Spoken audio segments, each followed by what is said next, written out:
Welcome to This Explainer. Today, we're diving into James Clavell's legendary epic, Shogun, to figure out exactly why it's considered one of the greatest historical stories ever told. Whether you're totally new to this world or you've been a massive fan of the recent adaptations, we're going to unpack the fascinating history, the brilliant characters, and the intense cultural clashes that make this story an absolute masterpiece. So let's jump right in. 120 million. That staggering number? That's how many viewers tuned into the 1980 television adaptation of Shogun. To put that into perspective, that was literally a massive one-third of all American households at the time. It wasn't just a hit, it was a total cultural phenomenon that basically single-handedly spiked Western interest in Japanese history and culture. But to really understand how it left such a massive cultural footprint, we gotta look back at the original 1975 novel. Back then, it was famously praised by the New York Times as being so enveloping that you forget who and where you are. Clavell didn't just write a book, He crafted this deeply cinematic, totally immersive experience. And he pulled it off by throwing us right into the deep end of a highly volatile, completely unfamiliar world. Part 1. A World Without a Ruler. Let's set the stage and look at the incredibly dangerous setting that kicks off our whole story. Our story lands exactly in the pivotal year of 1600. Japan is at the tail end of the Azuchi Momoyama period, and it's stuck in this tense power vacuum. For decades, the country has been completely fractured by dynastic clashes. There's no central military ruler, no shogun, to keep the peace. It's effectively a powder keg of ambitious warlords just waiting for the right moment to strike. And right in the middle of all this tension, a Dutch trading ship called the Erasmus washes ashore. And this brilliantly sets up the core conflict of the entire epic. On one side, we have the West, bringing these aggressive European geopolitical ambitions, trade monopolies, and religious expansion. On the other side, the East, a Japanese society characterized by strict isolation, an unyielding social hierarchy, and the intense culture of Bushido.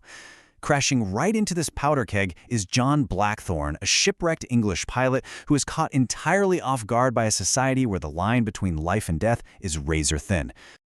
Neutrally speaking, Blackthorne's arrival instantly threatens the established order on this global chessboard. See, the Portuguese have held a super lucrative Catholic trade monopoly in Japan for decades, which is heavily intertwined with Jesuit influence. Blackthorne, on the other hand, is English and Protestant. So, simply by surviving a shipwreck, he injects intense European geopolitical and religious friction right into an already explosive civil struggle. It's a remarkably complex political web.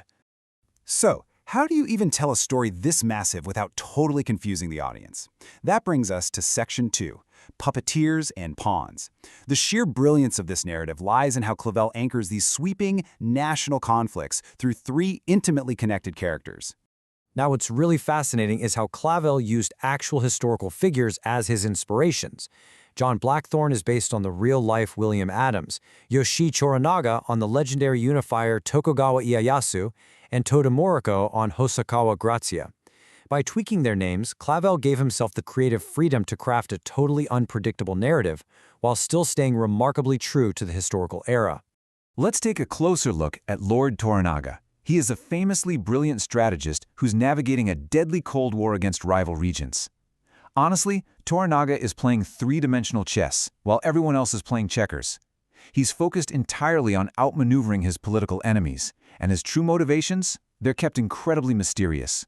You're never quite sure what his ultimate endgame is, which keeps the suspense absolutely razor-sharp. Then we have Lady Mariko, a samurai and a Christian convert. Her inner conflicts are profound. She's torn between her newfound faith, her strict duty to her lord, and the horrific legacy of her disgraced family. Yet she navigates all of this with steadfast courage and quiet strength. Sure, she acts as Blackthorne's translator, but really, she is the crucial bridge between two entirely different ways of thinking. And rather than giving us a cliché action hero, Blackthorne starts out as a mere expendable pawn to these deeply influential Japanese figures. He doesn't just swoop in to save the day. Instead, he's forced to completely adapt his worldview just to survive. He has to learn their language, their customs, and their philosophies, transforming from this arrogant outsider into someone who begins to deeply respect his captors. Section 3. The Way of the Samurai. Let's dive a bit deeper into the incredible world building that forces Blackthorne to adapt to this entirely new reality. Because to survive in this world, you absolutely must understand the samurai. The word literally translates to serve. This isn't just about wielding a sword. It's an elite social class of nobles. Their entire existence is governed by strict etiquette, honor, and absolute loyalty to their lord. In this society, a breach of etiquette isn't just considered rude, it can literally cost you your life. Every single decision carries massive life or death consequences. These strict cultural rules drive the epic's major themes: honor, duty, and intense political strategy. But most importantly, it highlights the constant clash between cultural understanding and prejudice. At its core, Shogun is a story about identity and personal transformation. It forces the characters and us, as the audience, to strip away our preconceived notions and see the world through a completely different cultural lens. And the historical attention to detail here is so rigorous that academic experts have literally praised it. Historian Henry Smith even called the book a virtual encyclopedia of Japanese history. While it is a work of fiction, the mechanics of medieval Japanese society, the social systems, and the warfare are depicted with just incredible care and authenticity.